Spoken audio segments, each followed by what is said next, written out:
one of the things we're going to do is for people who can't attend, we send them the link and allows them to basically hear the meeting. So why don't we start? So finally, good evening. A little bit here. I appreciate your patience as we try and navigate the real world. In some cases, I always joke about this. My grandkids had you for a whole year, and they're much better at it. But welcome everyone here, and welcome those people that are online. Bill, you need to stay closer to the microphone. Okay, thanks. At home. Thank you. You're my quality monitor. Is this better? So the most important thing, and many people have already done this, we have a raffle tonight. Tickets are still available, and during the presentation, please take a couple minutes to think about it. And what we have tonight is a mid-weight spinning rod and reel combination that's available, and so please consider donating and purchase a raffle ticket. So what are we going to cover today? And for many of you, this is what we walk through as an agenda. Again, I'm Bill Darcy. I'm acting on behalf of Vic. He's out and about, so I decided to volunteer to help out. But we're going to start very quickly with the fishing stories. We may ask some people to talk through what's going on. I'll do a very quick coverage of our fundraising. We're going to show you a little video again. In the introduction, we showed you a video of reefs being built. This is in addition to the reefs that were actually was on the local TV channel here. And then after this, we'll have Jody Patterson and her team spend a little time talking about Gray's Reef, some of the things that are going on, some of the history and background. Then finally, Dave will come up and walk us through a number of new activities, ongoing calendar events, and some of the activities that we in fact have planned. So the part of this discussion is if anyone recently, we always ask if you have a particular fishing story or an event, something that's occurred that you'd like to share with the group. We kind of throw that out. Does anyone have anything they'd like to share about some of the recent experience? Kind of loud. So I was fishing at the Kids Lagoon on Saturday, and my first cast, I was using, what was I using? Oh, a dough ball. I was just using a dough ball, and I caught a bluegill. Was well over a pound. It was a chunky guy. It was it's amazing the fish we have over at the Kids Lagoon. The load for that lagoon is traditionally about 1,000 fish per acre. It's a 3-acre lagoon, about 3,000 fish. We have it's been estimated over 10,000 fish in that lagoon because we've created an artificial environment there. We feed those fish every day at 10:30. And so if you have kids or grandkids, that's a great place to catch fish and see the fish. I mean, they go off like microwave popcorn every morning, 10:30, 7 days a week. So it's an exciting place, kids and grandkids outside. Get them away from the Zoom and get them away from the video games and get them out there and enjoying nature whenever they come down here to visit you. So that was my excitement. But I know there's another fella here in the audience that recently had a much more exciting experience than me. And I think that Tillman, you've been catching. Sure, if you don't mind. You may hear. Okay, my name is Tillman. You may have seen me around, probably riding my bike in the landings. So I'm a big saltwater fisherman out here. I started fishing at the kids pond probably about 2 years ago, and I really decided that I liked fishing. And so this was a couple weeks ago. These were all caught on live mullet. The middle tarpon, I caught it sort of near Delagal, and then the top tarpon, the bigger one, probably about 20 pounds. That was the biggest one. And then the redfish was caught at the lagoon near Marsh Tower, probably on 5-inch mullet. Y'all know live mullet for bait, just live, free-lined. We hold an event really over the last 4 months with activities, and one of those activities is fishing. And typically For many of the kids, it's not only a great experience, but sometimes it's their first experience. And really, it's very interesting to watch them thinking about having to bait hooks and in fact, then remove the fish. So it's an ongoing activity.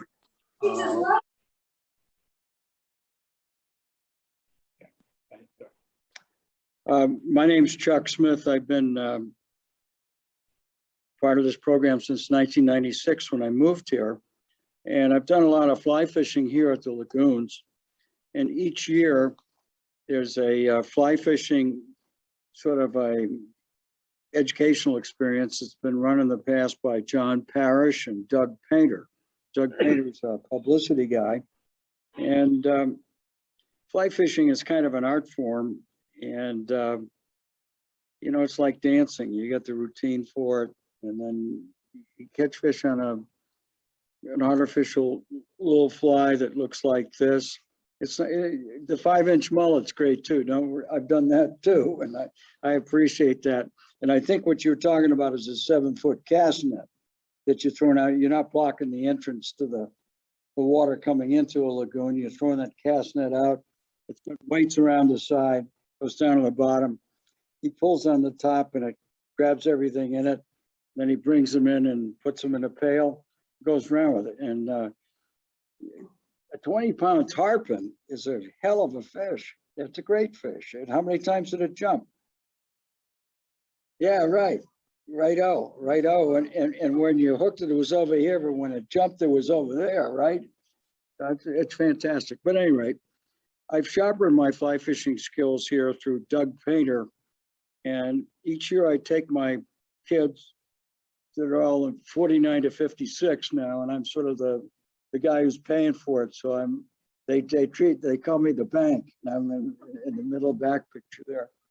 And this is one of my sons with a rainbow trout, another son of my 3 with a brown trout. Where we were fishing is the Green River, which is in the northeastern corner of Utah, where the river comes from Wyoming through Utah into the Green River, into the Colorado, down further down. And where the water comes out of this dam, it's 52 degrees, which is wonderful for rainbow and brown trout. And as you can see in that sort of picture there, that's sort of God's country. If you ever wonder if there's a higher power, if you're looking at that river and looking at the way it winds through those red rock cliffs and stuff, it's wondrous. But you can have just as much fun here at the landing, fly fishing, in a lagoon catching bluegills or largemouth bass. I've not been good enough. I guess I have been good enough to catch 1 or 2 redfish in the saltwater lagoons on a streamer fly, but mostly in the spring here, you can catch bluegills and largemouth bass in our freshwater lagoon. If you have a lagoon guide, we can get you one in the back for a $10 donation. And it's like lots of fun. So I show you this, that trout happen to live in very nice places. So occasionally it's nice to take a trip like this, but I really learned the skills here. And I can have just as much fun here catching bluegills or bass in the springtime on a surface fly, imitating a spider, you know, a moth or a frog. And it's just wonderful. So the story there, you can see the truth. Brought the pictures back to show you it's not a lie, because, you know, fish never shrink over time unless you get a picture to back it up. Nor does the one that got away ever shrink over time. But thank you very much. We talk about going as far as fundraising, and really many people that are listening online, as well as people that are here, helped us move the needle. And really some of the activities we talk about and some of the visibilities of CCA in lagoons and the work programs we're doing with kids, and in many cases education programs. This year was a little bit of a challenging year, but really, and Frank was not able to be here today to talk about it, but we actually were able to succeed our fundraising again. Many of you were, I'm sure, involved. helped us as we move forward. So it's something to continue, but also a lot of the visibility now and many of the things we do is because of the money that we raise, and we really appreciate. So we're going to try another video, and really this tells you that things are moving forward with our with local TV coverage. Fish off the Georgia coast now have a new place to call home thanks to the Coastal Resources Division of Georgia DNR. A 52-foot steel hull sailboat, actually McIntosh County, is now resting 45 feet underwater. The vessel is resting about 6 miles off of Blackbeard Island at Reef KTK, where in just 6 months, encrusting organisms will begin to call it home. The sailboat joins an M1A1 tank and a concrete rubble at the reef that corals and coral and sponges have already colonized. Over the last 40 years, the Coastal Resources Division has created 31 reefs with over 400 items that have improved the fish habitat off the Georgia coast. We like to say that the structure we put down is artificial, but the reef that grows on it is perfectly natural. And it's just a way to increase fish habitat. It also will it's a way to allow divers to have a place to dive and fishermen a place to fish. In addition to donations, these projects are also funded by drivers purchasing the Georgia Marine Habitat license plate. 80% of that money goes back into the Marine Habitat Enhancement Fund. You can learn more by heading over to our website, WTOC.com, and just look for this story on our Morning Break page. Great. At this point, I'd like to introduce Jody Patterson and her team. Really, we're going to spend some time and really, she's been actively involved with the activities, related to the Georgia Reef. I'm sure she'll walk you through some of the things that she's been and the team has been involved in. I mean, I've lived here 12 years, and in some cases, looking at some of the presentation, I get a chance to see it before the whole group. I learned a lot about what's out there, and in many cases, we see the water, but really what's going on underneath is really, in some cases, I'll call it a way of really kind of thinking about our environment and what things we can do to make it a better place, both above the water and below the water. Just, it'll take me just a moment to set up her presentation. Stop it. Okay.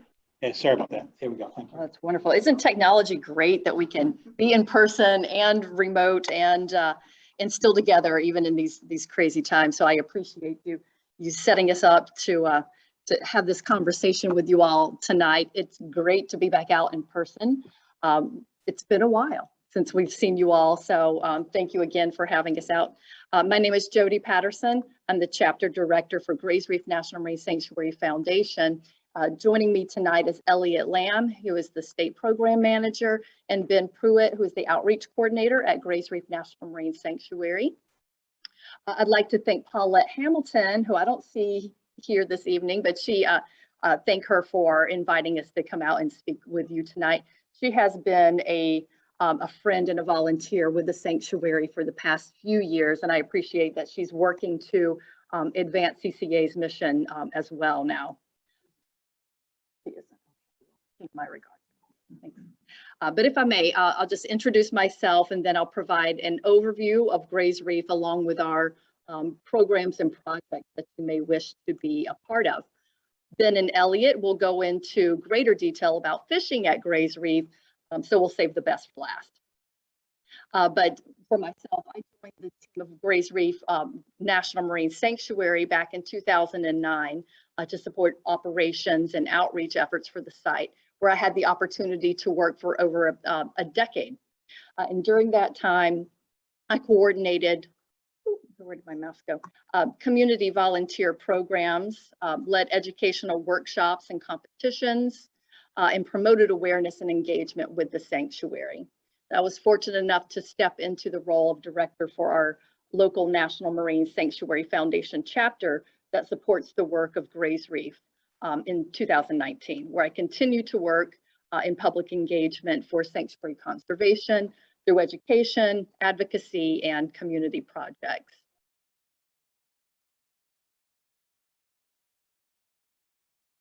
Okay. So a quick question for you all. Who has been to Gray's Reef before? Show of hands. No, a bunch of inshore fishermen. Okay, well, we can change that. Well, let me just give you a good overview of what Gray's Reef is. It's a mere 20 miles due east of Sapelo Island lies a submerged garden of such extraordinary beauty and abundance that for decades it was kept a secret. Local fishermen had known of its existence for a long time, but hesitated to share that location of what was once called the Sapelo Live Bottom. These anglers couldn't identify the unusual creatures that they were accidentally capturing when visiting this fish haven. And eventually they reached out to researchers at the University of Georgia. Milton Sam Gray was one of those researchers who spent years of his life capturing and cataloging those unique creatures, which he identified as marine invertebrates. These spineless ocean animals are dependent on hard surfaces to cling on to, which suggested to Sam Gray that the seafloor itself was unique. Subsequent geologic surveys confirmed that this live bottom seafloor was in fact sedimentary rock formed over 10,000 years ago, when this part of our coastline was above sea level. Paleoarchaeological exploration at Gray's Reef has since resulted in fragments of fossilized trees, mastodon bones, human tools, along with extinct gray whale bones. And these are all hidden clues to the climate changes of Earth's past, which can provide some understanding to the sea level rise expected in the future. The Sapelo Live Bottom is now known as Gray's Reef National Marine Sanctuary and is found on the coastal plain of Georgia, submerged under 65 feet of Atlantic Ocean water. This 22 square mile marine protected area is home to over 900 identified invertebrate species, more than 200 fish species, frequented by 5 species of sea turtle and visited seasonally by as many as 21 species of migratory mammals. The great biodiversity of life found here is due to the dynamic location. That's what they say, right? It's all about location, right? This is the central point of our southeastern coastline, known as the South Atlantic Bight. Gray's Reef is a nearshore reef system located in the sublittoral zone, or the area near the coast, which is the littoral zone. This being the sublittoral zone, it remains submerged by water. It is impacted by tides, ocean eddies, and offshore currents, including the Gulf Stream and the Labrador currents. Both of these currents are major conveyors of moving water and life throughout the Atlantic. The sanctuary is also impacted by 5 major watersheds that drain the interior lands of Georgia and South Carolina.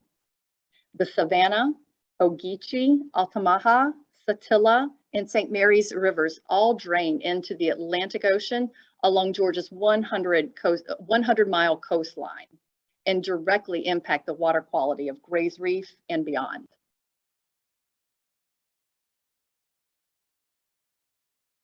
The ocean currents and freshwater rivers deliver more than water to the sanctuary of life. The eggs of many species, along with animals at every stage of life, settle into the cracks and the crevices of the reef ledges to shelter their existence. Few places in the world can you find tropical fish mingling with temperate bass or colorful coral painting the seafloor below majestic ray migrations. Gray's Reef is a welcoming oasis to endangered Atlantic sturgeon, a safe haven for threatened loggerhead sea turtles, and a critical calving area for North Atlantic right whales. It is also a popular fishing and diving destination for the Georgia coast. And as the Coastal Conservation website points out, less than 5% of Georgia's coastal waters hosts natural reefs. These live bottom reef formations are found further offshore in our federal waters. Georgia's state managed waters extend 3 miles out, with federal managed waters extending to 200 miles offshore. These federally protected reefs offer significant spillover into the state waters, supporting your nearshore and deep ocean fishing opportunities. And future studies will likely explore locations and ecological connections of other natural and artificial reefs on the South Atlantic Bight. But I think it's safe to say the more healthy habitat we have for fish to thrive, the healthier our fisheries will be. And we can all work to ensure that our ocean is protected to preserve that biodiversity of life that we need and appreciate. Gray's Reef National Marine Sanctuary is managed by the National Oceanic and Atmospheric Administration under the guidance of the National Marine Sanctuaries Act, along with the Magnuson-Stevenson Act. These federal policies, go back.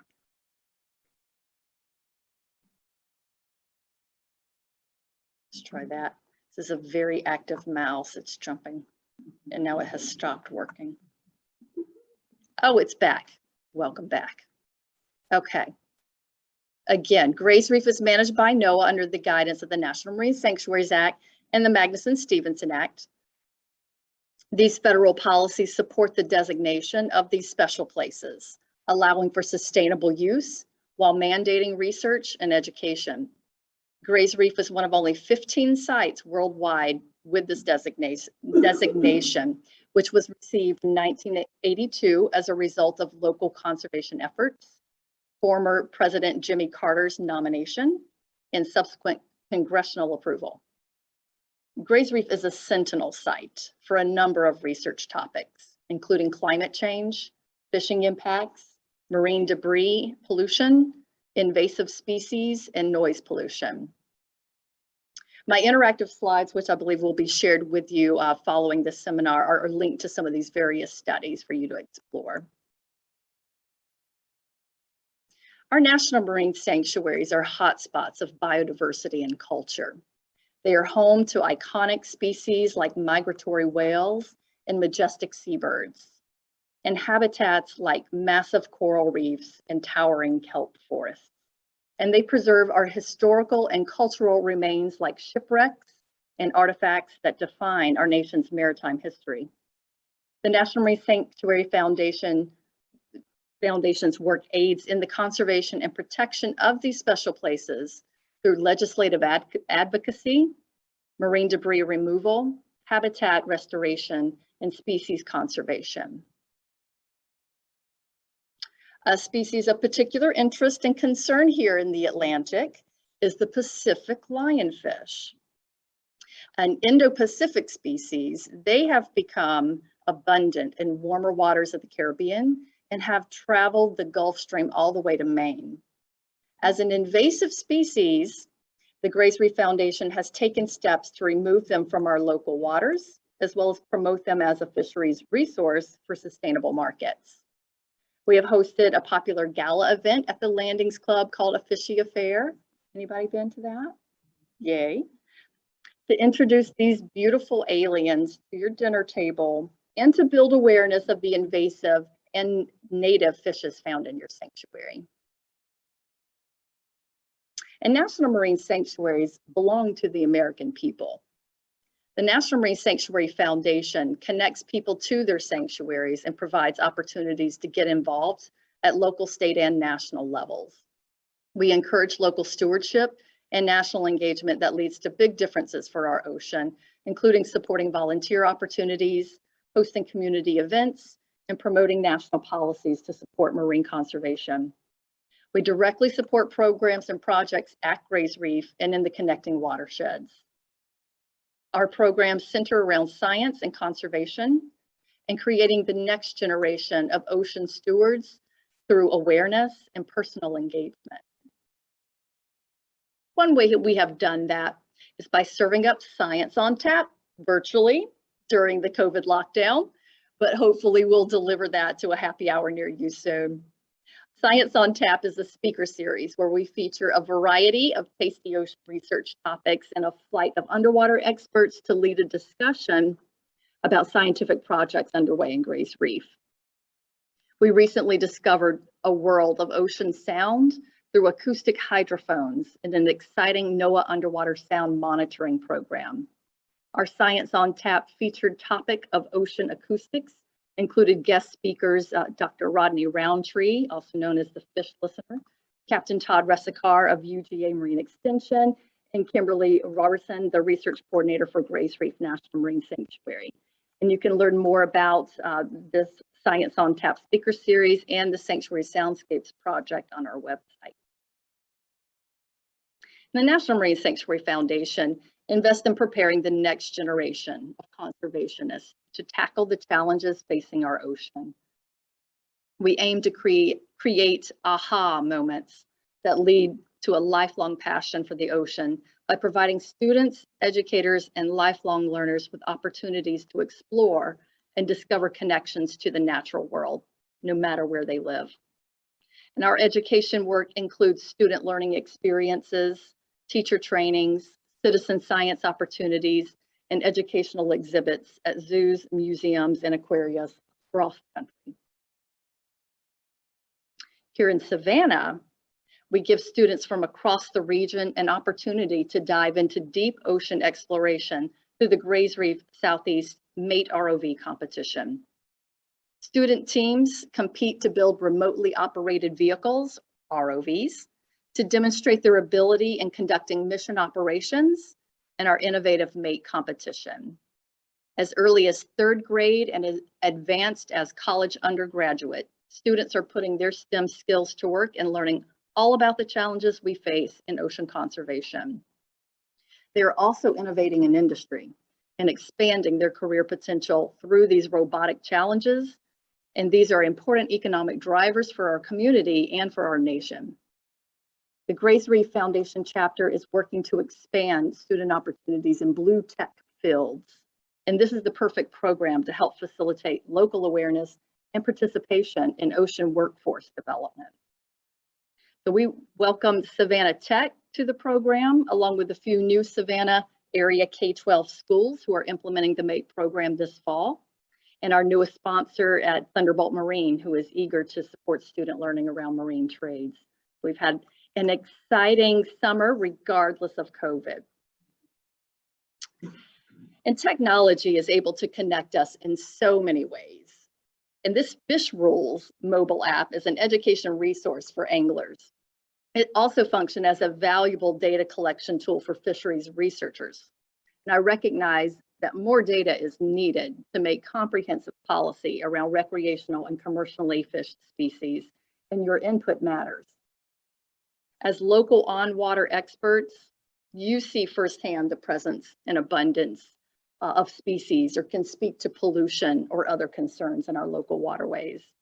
So I encourage you to offer your input to better inform fishery science and regulations through this Rules app or others, which allow you to opt in and log your data. And there are a few mobile app options out there, which Elliot and Ben will discuss, along with some best fishing practices for Gray's Reef. So would you like to join us and tell us a little bit about best fishing practices for offshore activities at Gray's? Through it. I'm the outreach and social media coordinator at Gray's Reef. Can everyone hear me okay? No, all right. That's the first time I've heard that one. Take your mask off. For quite some time, actually in February of 2020, we started working with the Nature Conservancy to hold fishing, in-person fishing opportunities. But once March 2020 came, we could no longer do that. So the Nature Conservancy, the UGA, University of Georgia Marine Extension Sea Grant, and the South Atlantic Fisheries Management Council all got together and thought, well, how can we promote fishing at Gray's Reef that doesn't allow people to get close to one another but still learn? So this is the fruit of that labor. Let me see if I can get a full screen.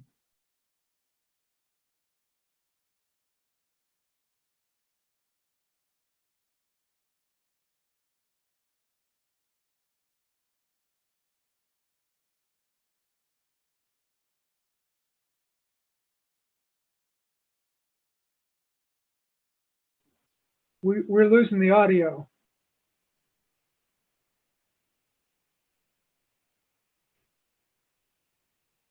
We're not hearing anything.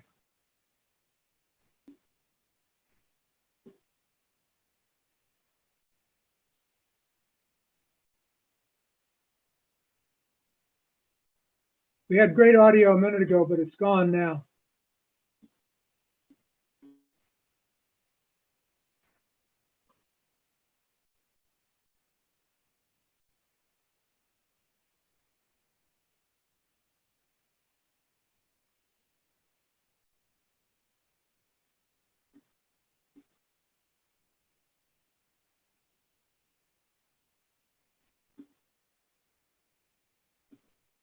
Can you hear us now? Yes, thank you. All right, great. Who knows?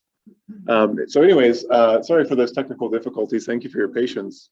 We made this guide that talks about many of the different rules and regulations that come in when you go fishing at Gray's Reef.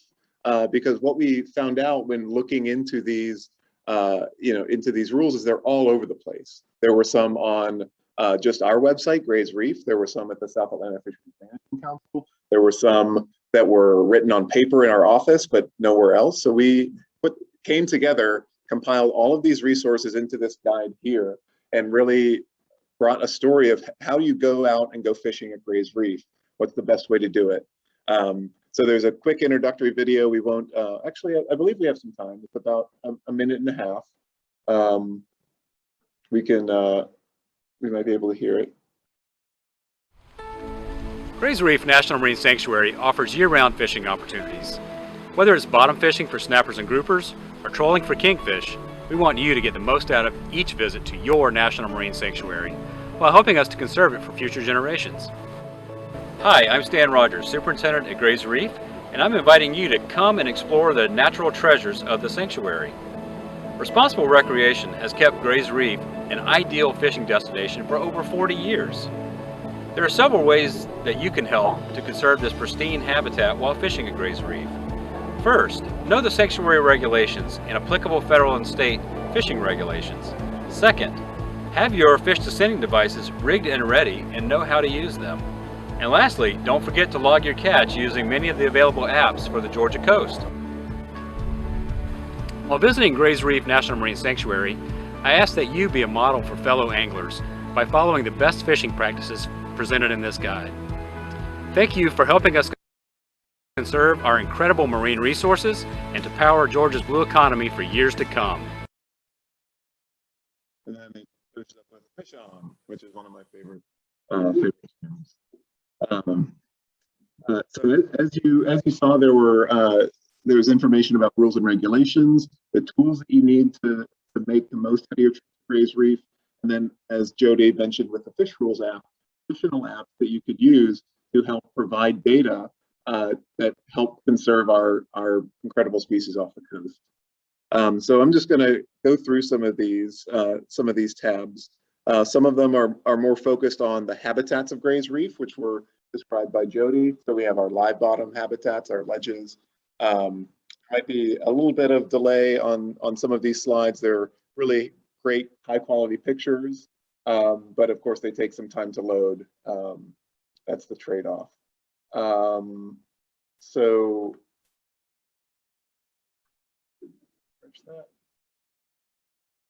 as you can see, we're still in the final stages of development on this, and some things show up while others don't. But when we do get it finalized, it'll be available on tablets, PCs, smartphones. So that's what we're really working on. Going across those platforms is sometimes difficult.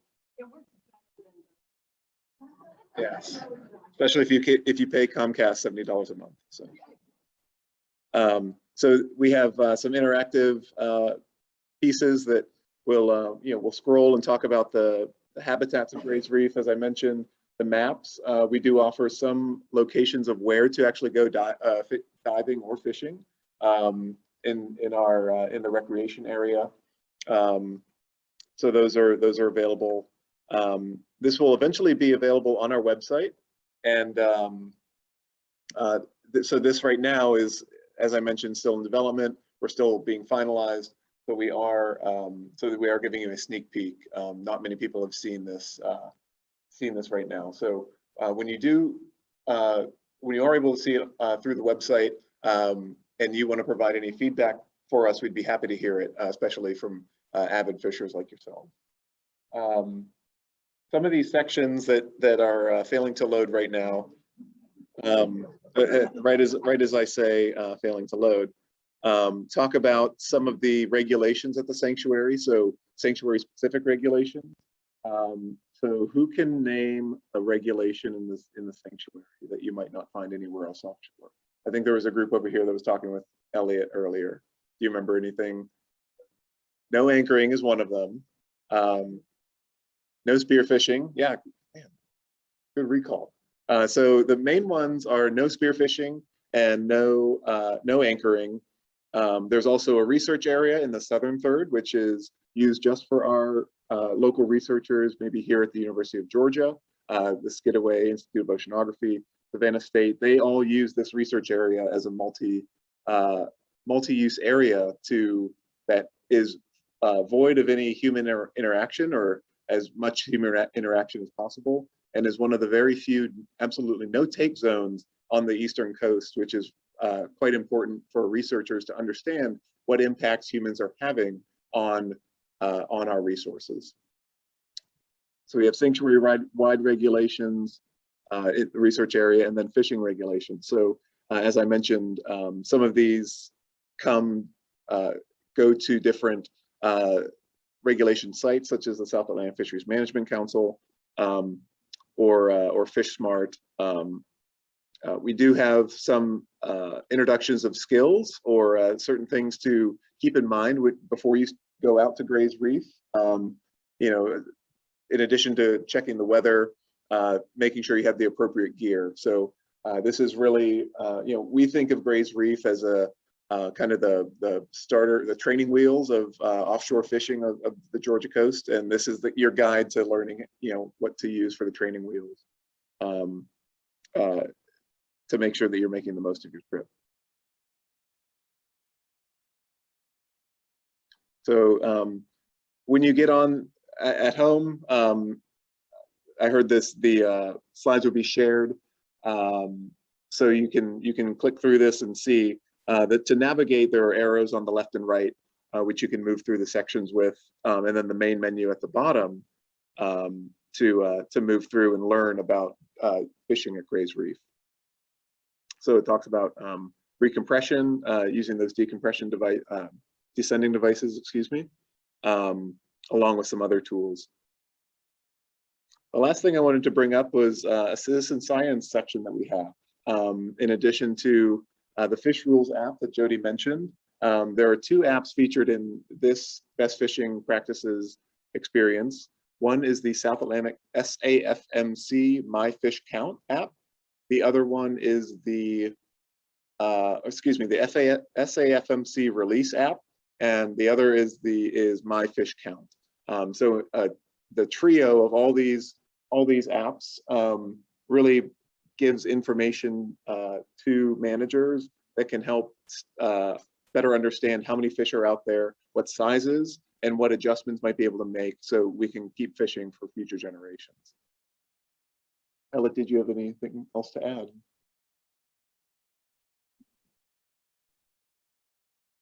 So you can just as you explore on your own, you can continue to look through and learn about what citizen science is and what you can do in order to help provide for our coasts.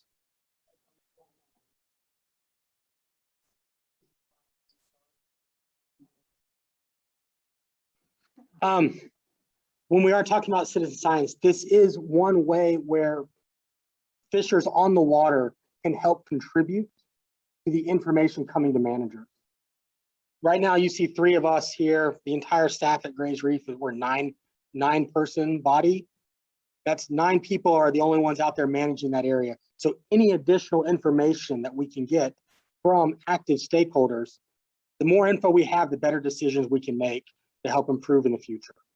Without that information, we're just going to keep making the decision based on what we have. We'll get to questions, I promise. I don't want to jump the gun yet. Nothing else? Nothing else? If I can jump back to my slides and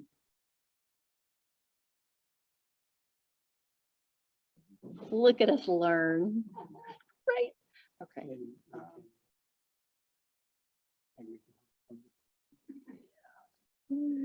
Down here, over here. Ta-da! Okay, hopefully everybody on the line can see our screen as everybody in the room can. So I just wanted to, just in wrapping up, tell you a little bit about our next joint outreach offering. One we're really excited about. After 40 years of designation as a National Marine Sanctuary, Gray's Reef will finally get a visitor center. Our exhibits are prominently displayed at zoos, museums, and aquariums across the region. But Savannah is the portal to discovering Gray's Reef. And so this is where our Discovery Center will be. So I can't announce to you just yet the final site selection, but we are looking forward to establishing a presence, a physical presence for Gray's Reef in the historic downtown Savannah. So you'll finally be able to bring your friends and family to an immersive ecosystem exploration center where tourists and locals alike can discover our Atlantic Ocean treasures out at Gray's Reef. And we are launching a Gray's Reef membership campaign in advance of the visitor center opening. So please sign up to receive updates from us, news, events as they happen. I have a sign up sheet over here next to the auction fella. So if you'd like to leave me your email address, I'm happy to keep you up to date with all these awesome outreach offerings that are coming up. So Gray's Reef Foundation members at various levels will receive newsletters, branded merchandise, VIP special event access, and even brick placards in the new visitor center location. So the sign up sheet by the door, you can also subscribe directly from our website and find out more information on our social media channels as well. So I welcome you to stay informed about what's happening in your sanctuary while supporting our educational programs and advancing conservation efforts as a member of the Gray's Reef Foundation. So look out for more to that end soon. And to learn more about Gray's Reef, research and regulations, visit the NOAA Gray's Reef website here. Their website and social media channels as well have a lot of great information. And thank you to Elliot and Ben for presenting the fishing guide to Gray's Reef. It is and will be a valuable resource for offshore anglers. So once that's up and live on our website, dive in and check out all that good information and see what's going on for all those offshore anglers. So we're happy to see what you may have now at this time. Yes, sir. The fishing guys. Come up here so y'all can talk to the.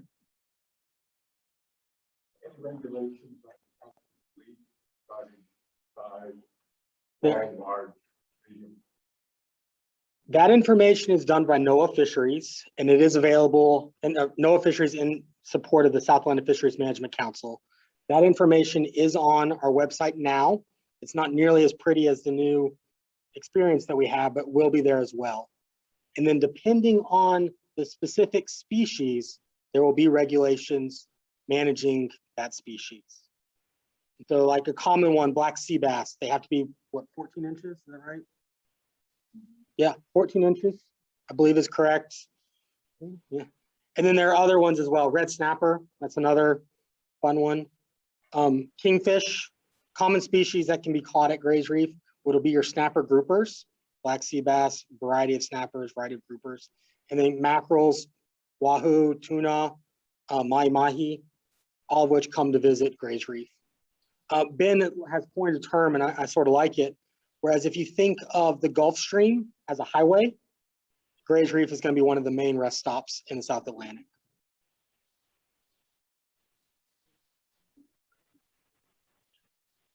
And can you repeat the question for your next question? so that we can hear That question was on where can you find fishing regulations? it? Okay, great. And good, just going forward. Thank you very much. Of course. And if you guys have any questions, please let us know. There's one here online from Norm Jacobs. Can you tell us a little bit more about the size of the sanctuary center in Savannah and the kinds of exhibits? I'm sorry, you said the size and the kind of exhibits? Yes, that's what he asked. Okay, well, those are all being developed right now in terms of those exhibit ideas. The size of this center is around, I'm trying to recall, it's around 4,000 square feet. So it will be more of a storefront, small visitor center. Won't be the full scale exploration center that one day we would possibly build here in town. But this will be an initial first start for us to have a presence in Savannah and some extensive exhibitry, immersive experiences, those type of things where you can feel like you've arrived at the seafloor of Gray's Reef when you've stepped into the building. So that's the idea, is it's an immersive ocean experience. So to be outstanding, and I look forward to sharing more with you all about that.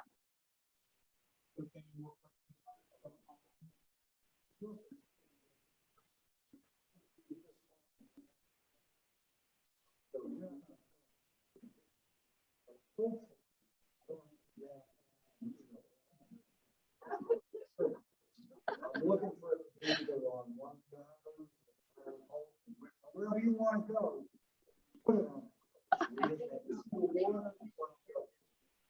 Well, and I appreciate that. So the question in the audience was, are we going to put this visitor center out here on the islands? And no, but we do have some great exhibits out here already at the UGA Marine Extension and Aquarium, as well as the Tybee Island Marine Science Center, Sapelo Island near Visitor Center, all the way up to the Smithsonian, to Fern Bank, to Riverbank Zoo. So across the region, we have some great examples of exhibitry, especially out here on the island. So we are looking to move into the historic district so we can really bring broader awareness to Gray's Reef. We can't keep it all to the islands. I'm sorry.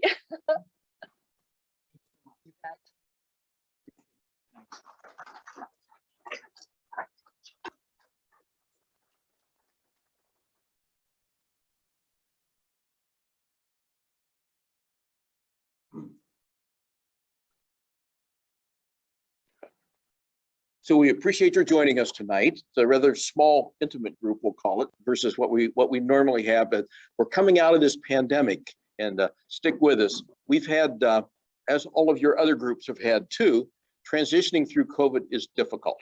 And you think you're through it, and then wow, you snap back again. But we appreciate your participation tonight.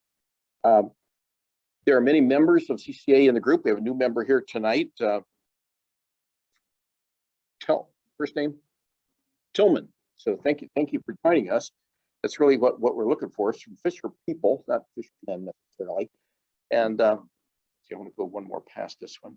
And if you're interested in joining, it's $35 a year.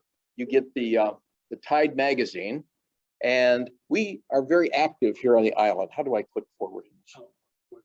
Okay. I'm not seeing the presentation. I'm going to restart it. Imagine what our Next slide. next slide. So you non-members, we hope you'll consider joining us. We're very active here on the island. I'll go over a few items items we have pending right now.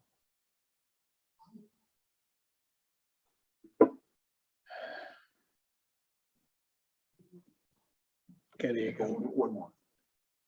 There we go. The things we did this summer, where we were pretty active for a summer. In fact, we were more active than we normally are. We host a number of off-island groups in addition to our kids here on the island. This is Safe Shelter.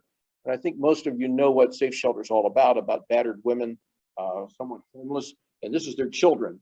and they have an 8-week summer camp that's normally sponsored by the University of Notre Dame. And they sponsored 200 Notre Dame students that live across the United States, and they receive no money for it. They do get $3,000 worth of scholarship money. We had 2 living here on the island for the last several years, and 3 off island, and they're working with these kids. These kids are an absolute pleasure to work with. This was the please and thank you group. And they were very enjoyable. And at the end of the event, then we take them to the firehouse. They get to ride or get to go tour the fire engine, turn on the lights, on the siren, and have a great time. I don't know how to word it. We have a number of other things that carried us through the summer. It was mainly Castaway Club. Susie Fusco headed up our Castaway Club this year, and she's had scheduled 5 different items. She had a reptilian event where all your kids get to snakes. Wasn't it great? And then we had the Jeopardy play on words, where we learned about the bluebirds, and we really had, recently had the turtle event with the diamondback terrapins, where all the kids got to handle the diamondback terrapins. And then afterwards, we took them for an hour of fishing in the kids' lagoon, and all the kids catch fish. It's great. And if it's your first fish, just wait for it. Good luck. So that usually lights them up. This was the turtly awesome day. We had the cute little booger there that all the kids got to handle, and subsequently they were turned loose. And this is a great program that's headed up by Audubon. Our turtle lady, Carolyn McInerney, and the other, your turtly awesome group that you have. Yeah, you do a great job. We appreciate it. Okay, this is what we have going forward for the balance of the year. We have 3 highlighted events here that are huge. We have the Kids Fishing Derby coming up on October 16th. This is what we normally do in the spring. We've had to push it back, but the kids have been very receptive to the Castaway Club. We get the kids outside, and we have a 3-acre lagoon there, and we need volunteers to help us out, taking the fish off the hook, showing the kids how to cast, keeping a tally on them. So if you're available on Saturday morning, October 16th, we could certainly use some volunteers. Also coming up, we have a big oyster roast. We missed it last year, and picnic an event. We're back to Landings Marina. Last 2 years, we've had it at Bethesda. This year, we're going to have it back at Landings Marina. All the oysters you can eat. We bring a pig out there with an apple in his mouth. It's a wonderful event.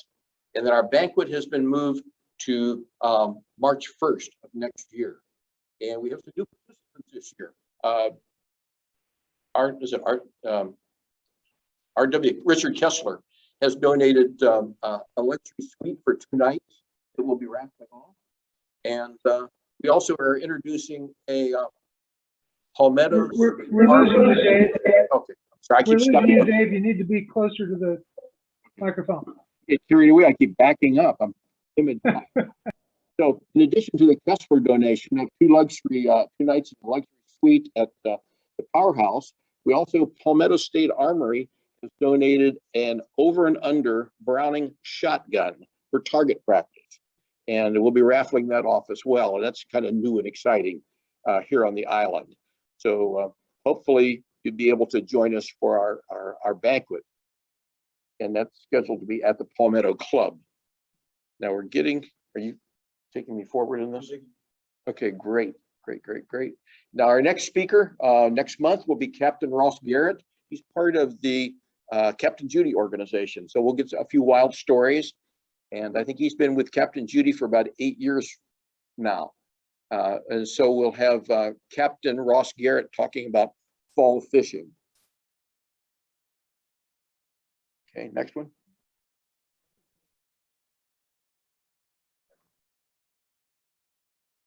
Back there. I think it's the 11th. We've shortened it. It's normally the 2nd Monday, but we had to flip to the 3rd Monday. We've had a lot of scheduling issues. Our banquet was supposed to have been scheduled earlier this month, and we had to cancel it and push it out. So it will be the 11th.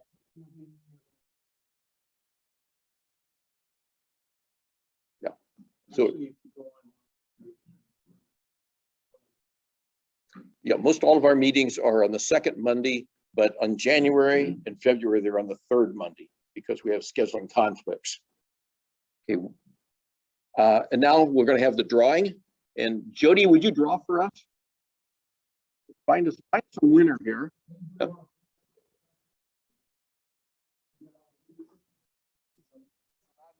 Open face spinning reel. Right. You know, the people who are working listening in,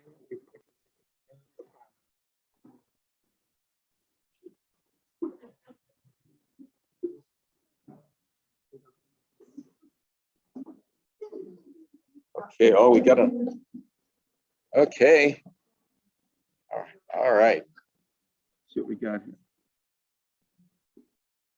Nobody can see.